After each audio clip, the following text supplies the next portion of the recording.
Kentucky's Voice is your home for real news, real people, and real answers. But we can't do it without you. Your financial support helps us bring truth to the forefront, hold leaders accountable, and give a voice to the people of the Commonwealth. Join the fight today. Give online at kyvoice.org or text KYVoice to 53555. Every gift makes a difference. Stand with us. Speak up. Stay strong. You are Kentucky's voice.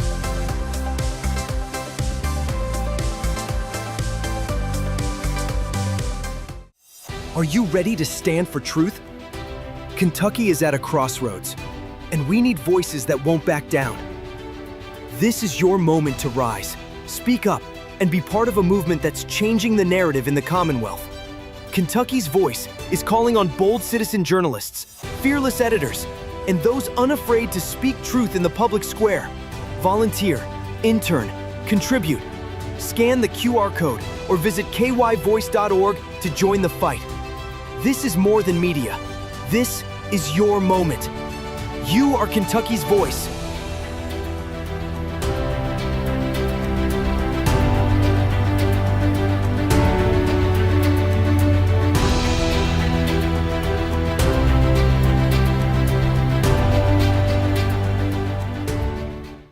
Open borders, shameful abandonment, disregard for human life, the prospect of more mandates and lockdowns, and the list goes on. Now more than ever, we need to stick together. Voting alone is not enough. We must use our dollars to support like-minded companies that fight for our rights and beliefs. Patriot Mobile is America's only Christian conservative wireless provider who shares your values. Last year, we gave more than $500,000 to conservative causes. With your support, we'll give more than $1.5 million this year. It's time to band together and support companies that truly love America and fight for our freedoms. Will you join us?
Kentucky's Voice is your home for real news, real people, and real answers. But we can't do it without you. Your financial support helps us bring truth to the forefront, hold leaders accountable, and give a voice to the people of the Commonwealth. Join the fight today. Give online at kyvoice.org or text KYVoice to 53555. Every gift makes a difference. Stand with us. Speak up. Stay strong. You are Kentucky's voice.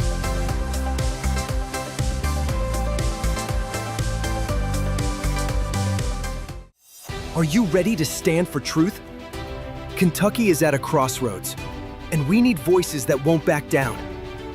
This is your moment to rise, speak up, and be part of a movement that's changing the narrative in the Commonwealth. Kentucky's Voice is calling on bold citizen journalists, fearless editors, and those unafraid to speak truth in the public square. Volunteer, intern, contribute. Scan the QR code or visit kyvoice.org to join the fight. This is more than media. This is your moment. You are Kentucky's voice.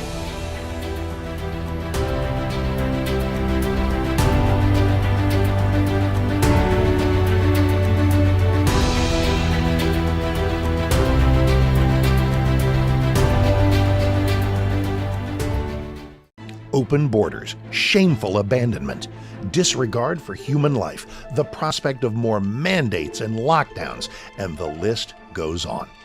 Now more than ever, we need to stick together. Voting alone is not enough. We must use our dollars to support like-minded companies that fight for our rights and beliefs. Patriot Mobile is America's only Christian conservative wireless provider who shares your values. Last year, we gave more than $500,000 to conservative causes. With your support, we'll give more than $1.5 million this year. It's time to band together and support companies that truly love America and fight for our freedoms. Will you join us?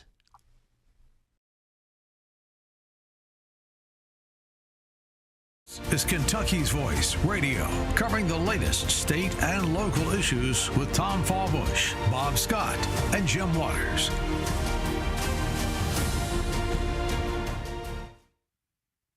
And good morning, Kentucky. You're listening to Kentucky's Voice live on 970 WGTK and at 4 p.m. on WBNA TV 21. I'm your host, Bob Scott. It's August the 18th, and I'm glad you're with us as we start a brand new week of news, politics, and straight talk about what's happening here in the Commonwealth and our great nation. You can join in the show by texting us at 502-571-0970. Again, that text line number is 502-571-0970. Or if you believe in the mission of Kentucky's Voice and want to financially support us, you can do so by texting us at KY Voice 53555. Again, that's KY Voice 53555.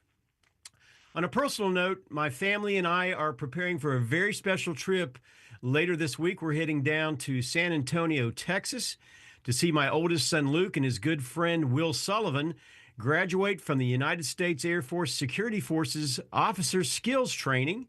Needless to say, we are very proud of our Kentucky boys and all the graduates beyond words. Their hard work, dedication, and faith have brought them here, and I couldn't be more excited to see them reach this milestone as they all serve our great nation. Now on today's program, we're joined by a familiar guest and friend of the show, Kentucky State Representative John Hodgson. John has been at the center of some of the biggest debates in Frankfort this past year and before that. And today we'll dive into several key issues that matter not only to Kentucky, but to our our great nation as well. In our first segment, we'll start with a powerful clip and then talk about the growing scandal involving illegal immigrants obtaining Kentucky's driver's licenses, a story now making, unfortunately, national headlines. And it's really raising serious questions about Andy Beshear's administration in the Department of Transportation. We'll also cover the upcoming state Senate and 6th District congressional races. We'll take a closer look at new legislation on voter rolls and geoengineering. And finally, we'll tackle recent comments by Louisville Metro Councilwoman Shamika Parrish-Wright about homelessness, public safety, and President Trump's executive order. 4 big conversations ahead, and I promise you won't want to miss any of them. So let's get started. The major news right now, as mentioned, involves an incredible scandal in a bad way involving the Beshear administration that is making national news due, honestly, and I have to say this, to the great reporting by Gilbert Corsi of WDRB TV and a very, very brave whistleblower who was fired from her job for speaking out. Please play clip 1. Want this out. Fraud inside Kentucky's transportation cabinet. Licenses issued without a driver's test. It is an ongoing WDRB investigation, and tonight we hear from a whistleblower who says coworkers used her login to pull off this scheme. Employees were being paid underneath the table. They say sometimes I immediately let my supervisor know about it. truth hurts. Did you ever think that this would cost you your job? No, And for Melissa Mormon, I was angry for a long time. this is one of those. It hurts me that I'm talking about this and I actually like where I was working at. Times. I came into the office that day, my computer was shut down. I was told to go to the front door. Detectives came in, they interviewed me. That was it. Mormon says she was fired 3 months after she sent this letter to the Kentucky Transportation Cabinet, blowing the whistle that workers at the NIA Center licensing branch were selling driver's licenses under the table to people who never took the driver's test. Undocumented workers. How did it work? What was going on? The undocumented workers would come into the office in groups. They would provide them either permits or driver's license illegally. So they will bypass without even taking the test. How much? $200 per person. Up to 5 times a day, she says. Was this an everyday thing? Almost, yes. And again, that was very brave whistleblower Melissa Mormon calling, light to a very illegal and bad situation that was happening within the Beshear administration through their Kentucky Department of Transportation. And Representative Hodgson, you've been, I know, following this scandal very closely. What do we know so far about how illegal immigrants were able to obtain Kentucky driver's licenses? Well, it looks like there were somewhere around 2,000 who did that. We don't know for sure because the Beshear administration won't release the records. I believe the Attorney General, as well as other people, have asked to see those records. I mean, clearly that is illegal. Not the first time the NIA Center has been brought to my attention. This is also a place where felons that have just been released from prison can go apply for a driver's license, and the NIA Center will give them a driver's license, even though and automatically register them to vote under the Federal Motor Voter Act. They're not supposed to be doing that. They're not using any extreme caution to avoid that. Sometimes the felons don't read the fine print and just sign the bottom, then they get a postcard in the mail that says, "Come vote in our election," which, of course, if they do, is a felony in itself and violates their parole. So it's putting those recently released people that are typically in some kind of a rehab halfway house situation, putting them in a terrible position. And I don't think the NIA Center exercises much care. So I'm not shocked to see this driver's license scandal here. I think Miss Melissa Mormon is a hero for coming forward, and I hope that she engages in a massive lawsuit against the state for wrongful termination under the whistleblower statute. But these things are happening. They're not just happening in Kentucky. We saw news yesterday of a illegal immigrant getting issued a license in California and doing a U-turn in a tractor trailer and killing several people on the freeway. So we have got to get a grip on our society and restore public order. And, we live by the rule of the law. And if we don't have the rule of law here in public order, we're going to devolve into third world.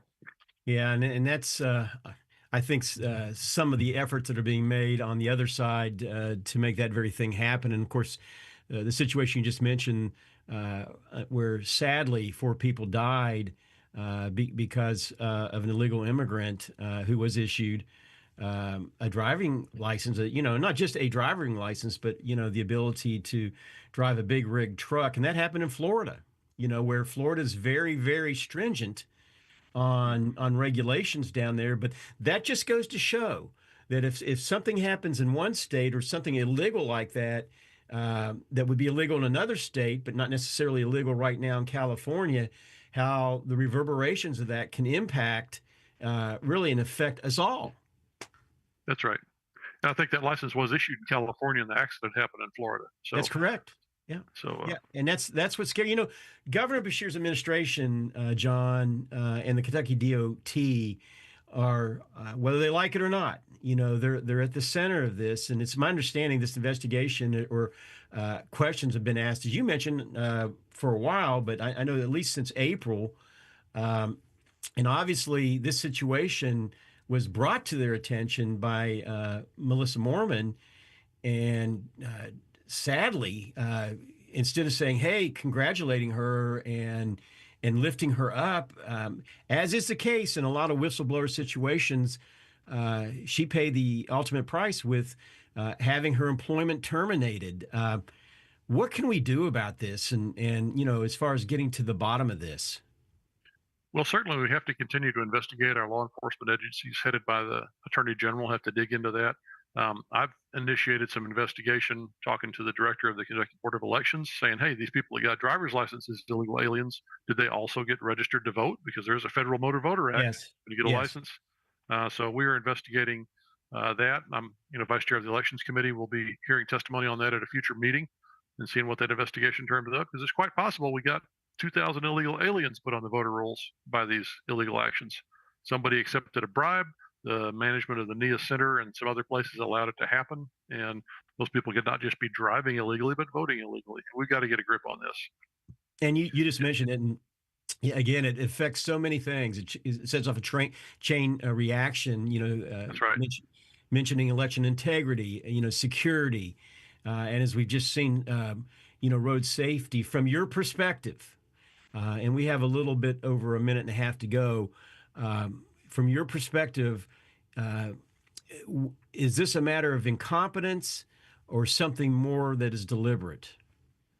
I think certainly simple incompetence is at play. We've seen the disaster that has been evolving for 6 years with having to wait months to get an appointment to get a driver's license. 50 years ago, I could get a driver's license by somebody that had a camera and a typewriter and an eye test, and I'd spend a half an hour at the DMV and walk out with a license. And somehow now, after 6 years of the Bashir administration, you still can't get a driver's license and without driving a long way and having a huge wait. So incompetence is certainly a factor. I don't know why they haven't fixed that. I can just say elections have consequences, and we hired the wrong guy. I think a competent governor could have fixed that a long time ago. But I think there is also a push from the left that they want everybody to vote. Everybody that's here in this country, legal, illegal, felon, non-felon, qualified, unqualified, they want them all voting because they're expecting them to vote Democrat.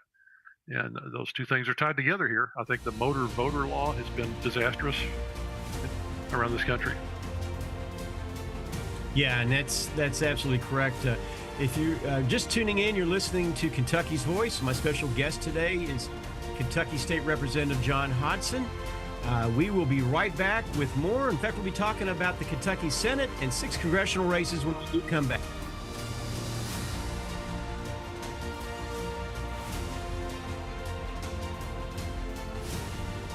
Are you ready to stand for truth?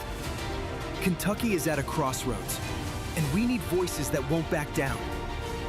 This is your moment to rise, speak up, and be part of a movement that's changing the narrative in the Commonwealth. Kentucky's Voice is calling on bold citizen journalists, fearless editors, and those unafraid to speak truth in the public square. Volunteer, intern, contribute. Scan the QR code or visit kyvoice.org to join the fight. This is more than media. This is your moment. You are Kentucky's voice.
Back to Kentucky's Voice Radio, online at kyvoice.org. And welcome back to Kentucky's Voice with my special guest today, Kentucky State Representative John Hodson. You can join in the show by texting us at 502-571-0970.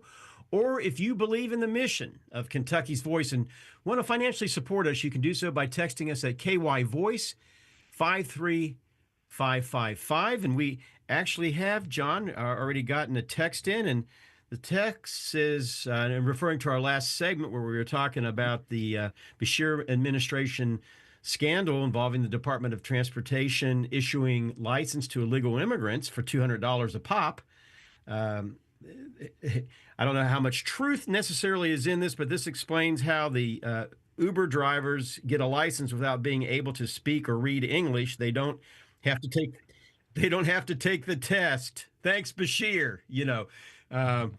I don't know if it's quite to that point, but it is interesting, and thank you for your text.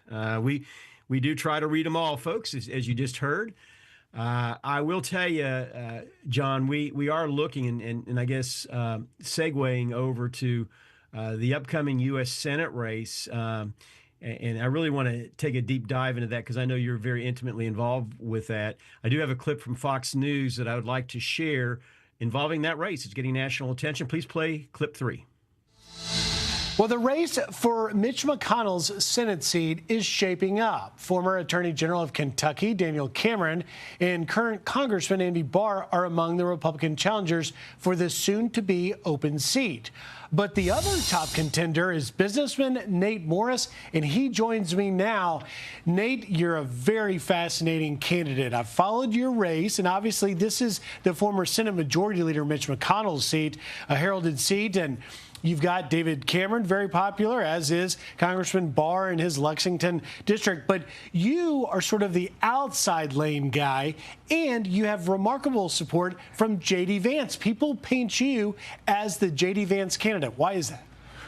Well, that's very high praise. And, Griff, this race is about two career politicians versus an outside business guy I've never run for office before. And I saw this race shaking out to be, we're going to get more of the same if I don't get in this race. And my two opponents, they literally owe everything to Mitch McConnell. And I said, enough is enough. We've got to have a break. We've got to have a change. And in the spirit of President Trump and my friend J.D. Vance, they've come from the outside, and they've had tremendous success. And I think America's tired of career politicians running up our debt, getting us into these globalist wars, and opening up our border wide open. And we can't have that anymore. We've got to have something totally different. And that's why I'm in this race and ready to shake it up. Well, and your personal story, your life experience also tracks parallel to that of Vice President Vance. Well, Griff, I'm like a lot of Kentuckians. I've been fighting for everything I have. And 19 of my family members worked in an auto plant in Louisville building cars. And I had the unique experience to grow up around that of the American worker and to see it firsthand. And when things like NAFTA happened, I saw people that I know lose their job, lose their livelihood because of bad trade deals. And I saw a leader in President Trump that is finally speaking for the American worker and people like my family. And that's why I'm so inspired by what he's doing. And I'm proud that people make that comparison. It's very kind. And like JD, I'm going to go and be an outsider and shake it up with President Trump. Okay, John, I got to ask you this question. You were a very outspoken supporter of Daniel Cameron when he last ran for governor against Andy Beshear. Of course, sadly, he lost. But you're now backing Nate Morris. Why the switch, and what do you see as the defining issues shaping this contest? Well, I do think the governor's race and the U.S. Senate race are two very different races, different qualifications for the office. Daniel Cameron was a very popular office holder as Attorney General, and he was going to change seats and go into the governor's seat. Unfortunately, like I say, he lost that race. We remain friendly, but I believe that the U.S. Senate race is very different because that job, you're not the leader of a state with all kinds of Republican legislature backing you up and all kinds of Republican staff and appointees backing you up. You're up there in Washington where you're one of 100 and you're one of only, 52 or 3 Republicans. It's like a knife fight in a phone booth up there. And it takes somebody who's very tough, very savvy. Nate has grown up in an absolutely cutthroat business, the garbage business that's dominated by billionaires and the mafia. And he knows how to fight. And I want somebody that can fight. And he's used to being lied to and people trying to trick him and people trying to push him in a corner and intimidate him. And I think he's going to survive very well in that kind of environment. And you make a good point that garbage business is rough and tumble. Anybody that's ever seen any information on that, watch any mafia movie, you can come up to speed on it pretty quick. But what do you think are going to be the defining issues in this race? That literally are coming. That's going to be important to the everyday Kentuckian. I think the media is very much framing this up as Team MAGA against Team McConnell, kind of the traditionalist, don't rock the boat. McConnell's done a great job kind of folks versus the disruptors that are saying we're pro-Trump, we're pro-America, we're pro-MAGA, and that has become the defining issue. Nate grew up in and around my district, went to school in and around my district before he went off and made his fortune. So I know a lot of people he knows. I know the people he grew up with, people he worked with, people he went to school with, and I think he represents the kind of values we have in Kentucky, especially that working class Republican that's having to scrap for everything they've got. They've watched the rich people getting breaks. They've watched the billionaires get breaks. They've watched the non-working people, receiving welfare checks and food stamps. It's like, when are we going to take care of the working men in this country? NAFTA gutted manufacturing. When I moved to Louisville in 1985, it was a very manufacturing heavy city. And you could have a family and several children and send them all to school on a good income from a manufacturing job. And that largely evaporated over the last 30 years due to NAFTA. And I think we've got to bring it back. We've got to be America first. Nate has come out very much in favor of not just sealing the border, but putting a moratorium on immigration. That's a pretty hard stance. He's also a big backer of the tariffs and everything that Trump is doing to put America first in manufacturing. So I think he's demonstrating his ability to be a disruptor and to step out there and go against what's comfortable for people. And I like that. And obviously the status quo is not where we want to be. I like the direction Trump is going. I like America first. I like MAGA. And I think Nate is going to be a champion for that. Well, and another national race that really is getting tons upon tons of attention from the national media is the 6th district congressional seat involving State Representative Ryan Dotson, former State Senator Ralph Alvarado, who's also recently been the Tennessee Health Department Commissioner and has resigned from that position, obviously, since he's planning on running over here. And then you have also Kentucky State Representative Deanna Gordon among the Republicans. And as I mentioned, it is drawing a lot of attention. What dynamics are in play there? Yeah, there again, like the Senate race, I've got 3 friends and colleagues running against each other there. So the 6th district is a little bit alien to me. That's greater Lexington area, but I think you do have a difference in the candidates. Ralph probably represents that more traditional. He was a state senator here in Kentucky. Worked, he ran with Governor Bevin in 2019 as his running mate. More of a traditionalist. I think Ryan Dotson is a little bit more of a little more rural. Probably has more of the religious Kentucky roots, family values kind of orientation. He's a fighter. I work with him in the legislature. Deanna Gordon is also a strong legislator, and she's got a little bit different perspective too. I'm not planning to pick a horse in that race because it is the 6th district, and I work with 2 of them, and I'll be in the legislature, voting with them for the 60-day session. So, but I think all 3 of them would do a good job ultimately. Man, we have only about a minute to go in this segment, but how does this impact, as far as they all say they're essentially MAGA Trump people, all of them, Right. Do you think Trump's going to endorse anybody? And if he does, who? What's your feelings real quick? Well, I think Trump probably would endorse in these races. It's certainly not a certainty. There have been places where he's endorsed 2 or even 3 candidates, which can really get confusing. He typically is going to come in a little bit later when a clear leader has emerged. If that leader aligns with him, endorse him. So, it remains to be seen what the Donald will do. As always, that's for sure. Well, stay tuned, folks. You're listening to Kentucky's Voice. My special guest today is Kentucky State Representative John Hodson. We'll be right back to talk.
Now, back to Kentucky's Voice Radio, online at kyvoice.org.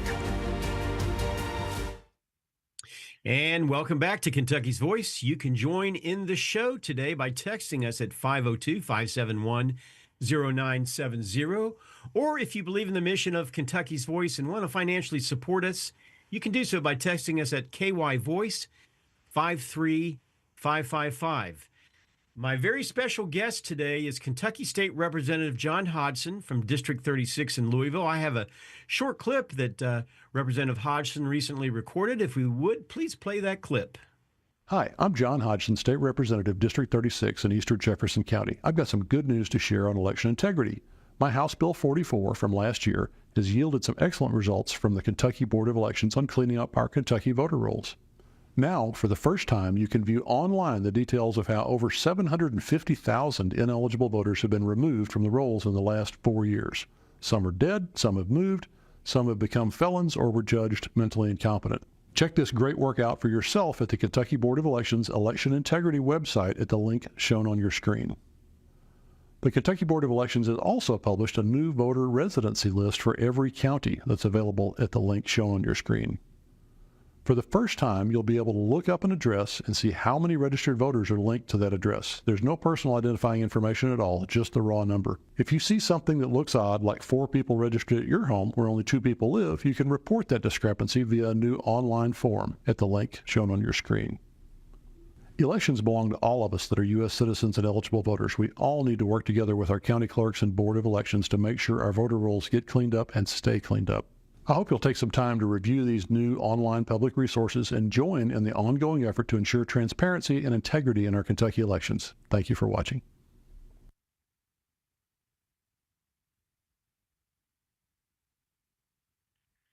And John, there it is. Something I know that you've been working very hard on ever since you became a Kentucky State Representative, and it is something that has come a long way since you've been there, and something really that the voters have demanded. Not just nationally, but obviously here in our state. Why? Seems like a simple question, but why was this necessary? And the critical question is, how will it now be enforced? Well, the previous Secretary of State, Allison Grimes, was rampantly violating the law. I think, her own father ended up going to federal prison for election-related violations. But we were put under a consent decree. The state of Kentucky was in 2019 by a federal judge. Said, you guys are so messed up. You've got to go clean up these rolls. You've got to publish what you're doing, make it available to the public. When I got in the legislature, I identified the fact that while we were making some progress cleaning up the rolls, that information was not being made available to the public the way it was supposed to be. So I wrote House Bill 44 to compel the Board of Elections and Secretary of State's office to work together and put that information out in a readily accessible way on the website. And I think everybody's been happy with that. Sometimes things need a little bit of extra push in government because, it takes time, takes money, but you can now see everything. Every month you can see all the numbers of voters have been removed for all reasons, how many are still registered. You can look up your own home address and see how many people are registered there. I talked to people that said, I've been living in this house for 10 years and there's still 4 extra people registered that moved out years ago or died, and they're still there. Why are they there? Why aren't they gone? And now you can check that out at your own house. If you have a question, or if you happen to see the vacant lot across the street's got 12 people registered to it, you might, ask that question and fill out the form and ask somebody to go look. But it takes continuous vigilance to keep our voter rolls clean, because every day people move, people die, people become ineligible, and people try to cheat, and people will always try to cheat. And we as citizens need to work in conjunction with the Board of Election, with the county clerk, to try to catch those folks and get them removed from the rolls. So I think this is a big step towards transparency. I think this is exactly what I wanted as a citizen, and I had to go to the trouble of getting elected and getting to be vice chair of the elections committee to get it done. Yeah, they put you, from the frying pan to the fire, right? That's right. There. That's right. And the sad thing, John, you mentioned it's a continual process. People are always trying to figure out ways to cheat, and that's so sad, to really think about it. You would hope that wouldn't be the case, but it is the case, correct? It is the case, and it's human nature, and I guess I'm not mad about it anymore. I just expect it. And I think my role on the elections committee is as people come up with new ways to try to cheat, we've got to come up with new ways to try to catch them, try to prevent it, try to catch them, try to prosecute them once it's done. So we have also established an Office of Election Crimes and Integrity in the Attorney General's office. So when we find a violator, like some of these driver's license things we talked about, there's a unit in the Attorney General's office to prosecute those people. And we've got to start seeing people serve hard jail time for these election crimes. And I think that will go a long way to discouraging people from doing that in the future. I can't imagine why anybody would be against this, whether you're a Democrat, Republican, Independent. I really honestly can't imagine that, but there are some. There are some. Usually from the other side of the aisle that are claiming that this is going to disenfranchise voters. How do you respond to those concerns? Well, I would say that I've written a number of election bills, and we've passed a number through our committee. They typically are passing not by a slim margin, but by 80, 90, 95% of the vote, and some are signed by the governor. So there are some voices that will try to claim disenfranchisement. I think that's just noise. It's not. If you talk to the person on the street and go, "Hey, do you have an ID? Do you mind showing your ID to vote?" They're like, "Of course not. That's what we want. Of course I have an ID. You can't do anything in this country without an ID." So I don't think it's disenfranchising at all, and I don't think anybody serious about this issue thinks it's disenfranchising. They're just banging the trash can lid for to make a political point.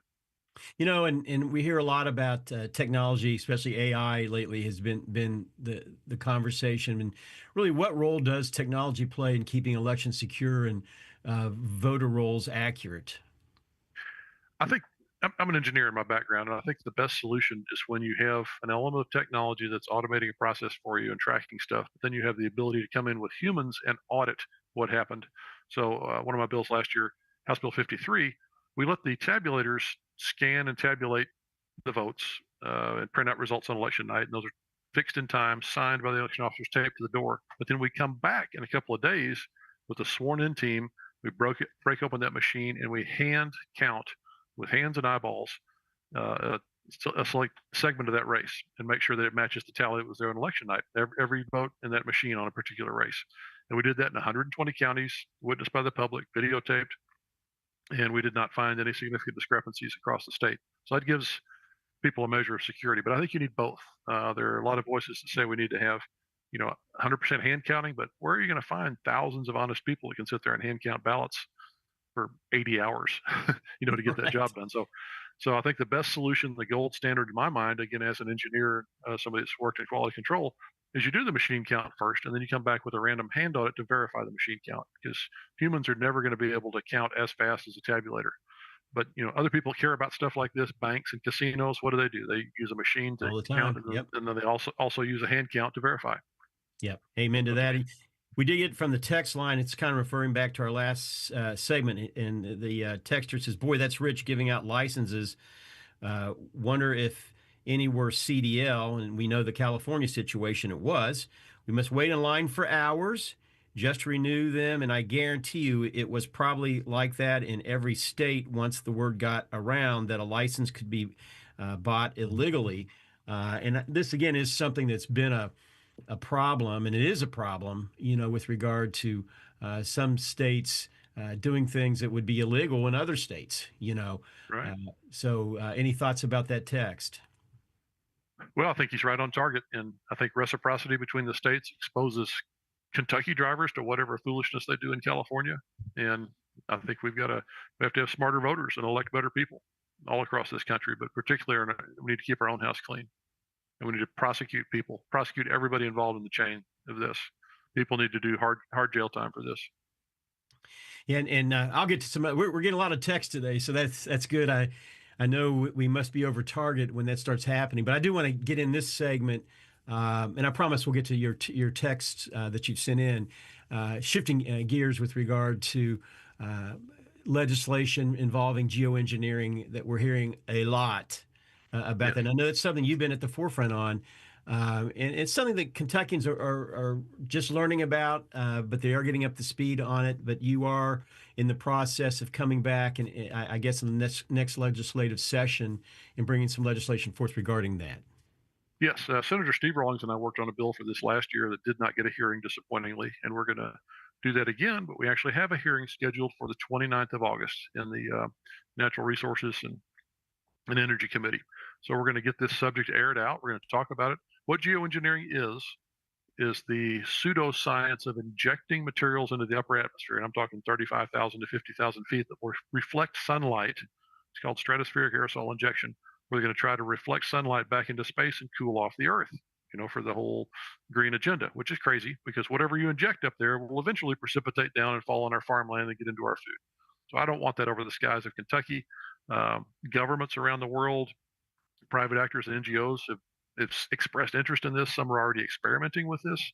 This is really a Kentucky sovereignty statement. We're saying, you got your half-brained experiments playing God. We don't want them over the skies of Kentucky. Stop. Tennessee has passed a law. Florida has passed a law. And this will make it a felony with a $500,000 fine for doing such activities. I will specify for those who are concerned about it's a conspiracy theory. The EPA has put out a website fully disclosing everything that we know about geoengineering and what the attempts there are there. There is a distinction, though. The white lines you see in the sky that follow jet airplanes on humid days, those are called contrails, condensation trails. This bill specifically exempts any exhaust from a normal jet aircraft engine or from a ground source. This is about a different thing. This is what the White House paper talked about with solar radiation modification. This, blocking sunlight or attempting to modify the weather is what we're making outlawed. So you'll hear the term contrails a lot. And that's discussed on the EPA website. And I would encourage everybody to go to that EPA geoengineering website and spend an hour going through that stuff. Yeah, and I would encourage that too, John. I think that's very important that folks go take a look at that. And, it's funny that yesterday's conspiracy theories, a lot of times, not always, but more often than not, turn out to be today's facts, and this is something that, all Kentuckians need to continue to pay attention. And glad to see you and your colleagues looking at taking this up, because this does have obviously a huge potential impact, on us, because as you mentioned, what goes up must come down, and we know that what's being sprayed in the air has a chance to come down and get into our food sources, into our lungs, as we're out and about breathing into our water supply. So bravo to you guys for doing this. If you're listening to Kentucky's Voice, we'll be back with our final segment with my special guest.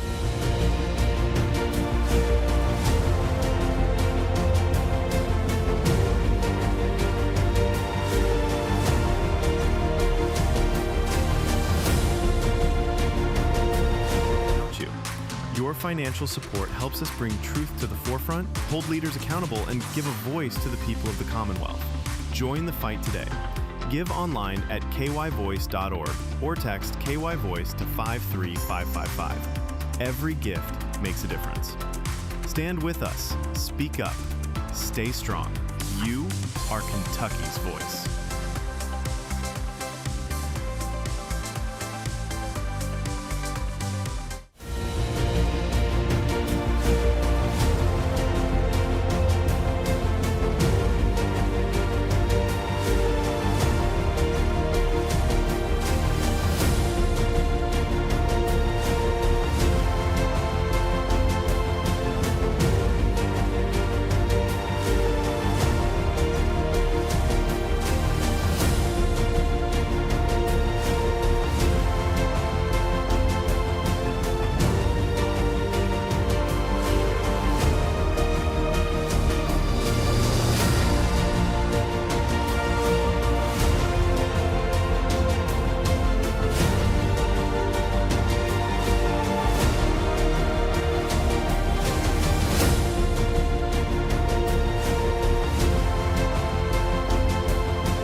Back to Kentucky's Voice Radio, online at kyvoice.org.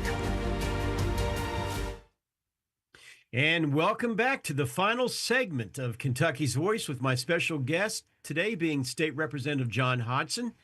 You can join in the show by texting us at 502-571-0970. Or if you believe in the mission of Kentucky's Voice and want to financially support us, you can do so by texting us at KY Voice 53555. And John, with the whole idea of texting being in mind, we have gotten a couple texts in. I did promise I would read them. I'm going to do so now. The first one comes to us, and they ask, I guess really making a statement, Nate Morris's generosity of a college scholarship in his high school should not be ignored. Did you know he had a scholarship set up for his kids to go to his high school? I didn't know that, but I'm not surprised. He went to Eastern High School in my district, and he was the student body president there. So he has a lot of fond memories of Eastern. I'm glad to see him doing that to help kids coming up. Yeah, that's pretty impressive. And then another question or text that came in, a good reminder for citizens is when a relative dies, and this is really pertaining to the segment we were just discussing or had discussed about what's happening with regard to voting and voter rolls. But anyway, they go on to say when a relative dies or moves out of state, tell them to take them off the voter rolls. Information on how to remove them needs to be made easy. Yeah, if you follow the link that I put on the screen there is a form now that we got put on for self-removal, just to attest that you have moved. You can't attest that you've died. We will figure that part out, but you can. My grandfather voted Republican all his life till he died, and then he voted Democrat from then on. So that's the old joke. Yeah, but, and it's good news. He's no longer still voting. So that's right. Yeah, no, that's good. And it's really good to know. It is really evidently something relatively simple, for folks to do. Right. Good deal. Good deal. Lot to talk about in this final segment. Recently a Louisville council member, Shamika Parrish Wright, did criticize President Trump's executive order dealing with the homelessness issues plaguing our nation.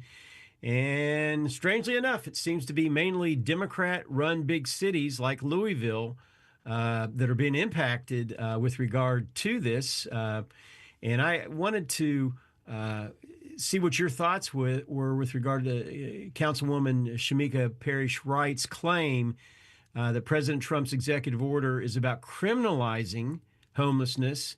Why is that incorrect?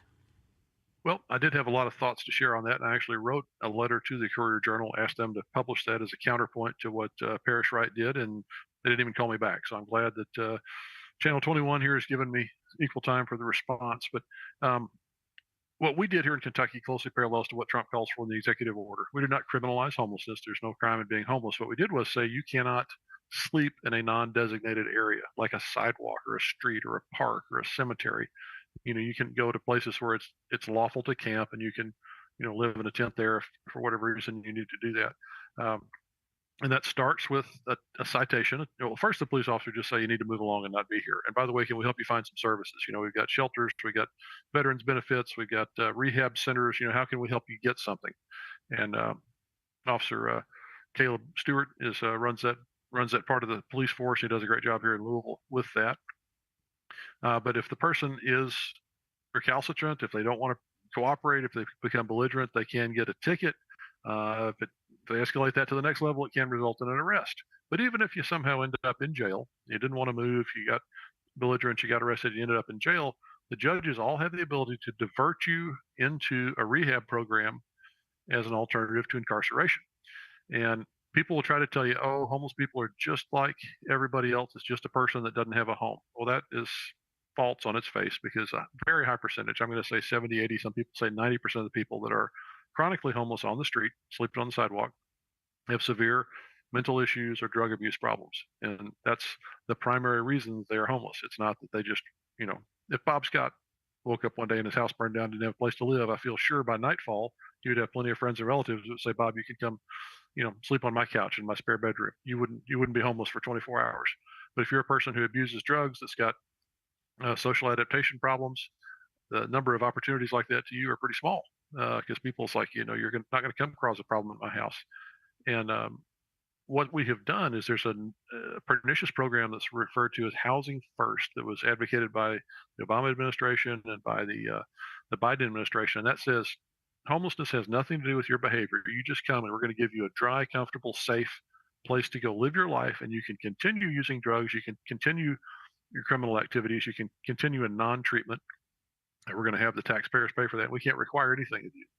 Well, the bill we passed, House Bill 5, a couple of years ago, said that's not going to happen in Kentucky with state funds. If we are providing people with something, there has to be a component in there of behavior modification, rehabilitation, cessation of drug use, something of that nature. And now the Trump executive order backs that up. We're going to stop wasting money giving people a safe, dry, comfortable place to go shoot up their drugs and invite their friends in for criminal activity. That's crazy. We've seen places out west spend as much as $600,000 per homeless person, I think, in San Francisco to put them up. And what do? They continue to use drugs in that hotel room or apartment they get and invite their friends in, and it gets worse. They get more homeless people, not less. So you get more of what you subsidize and you get less of what you penalize. A lot of people who are out on the street could get help. They could get mental help. They could get drug rehab help. They could get job training, and they could move on and become productive citizens.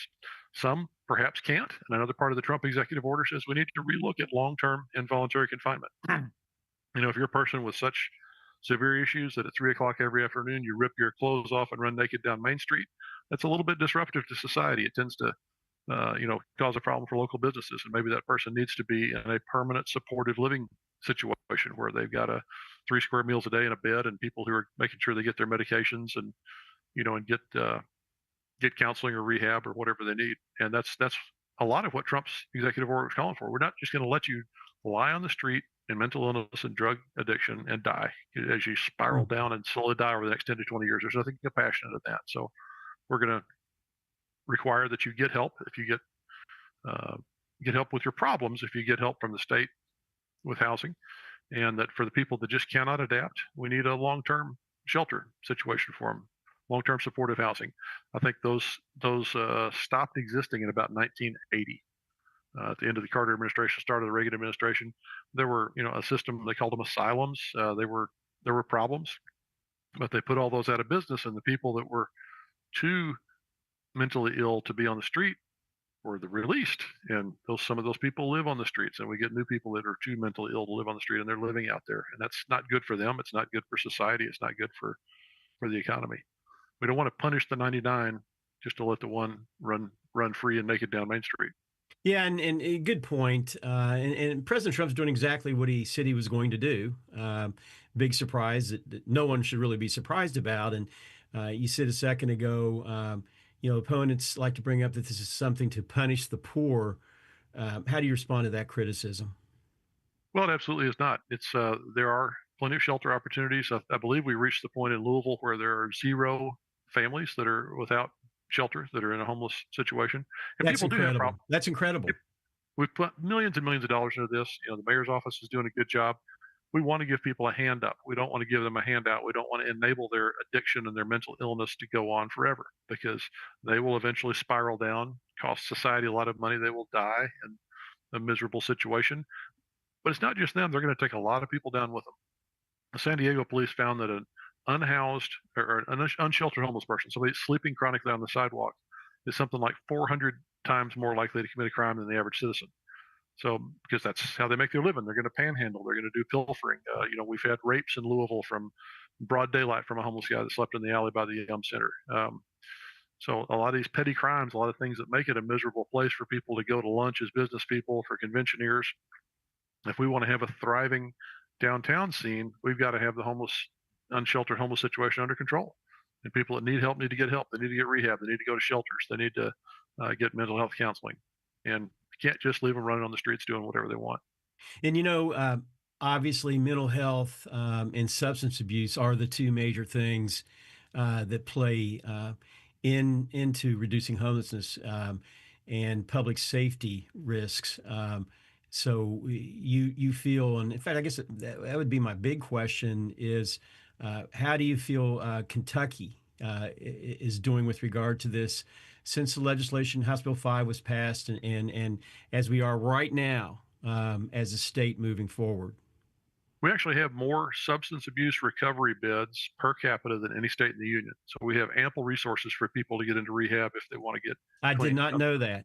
I did Yep. not know And that. even That's the governor powerful. touts.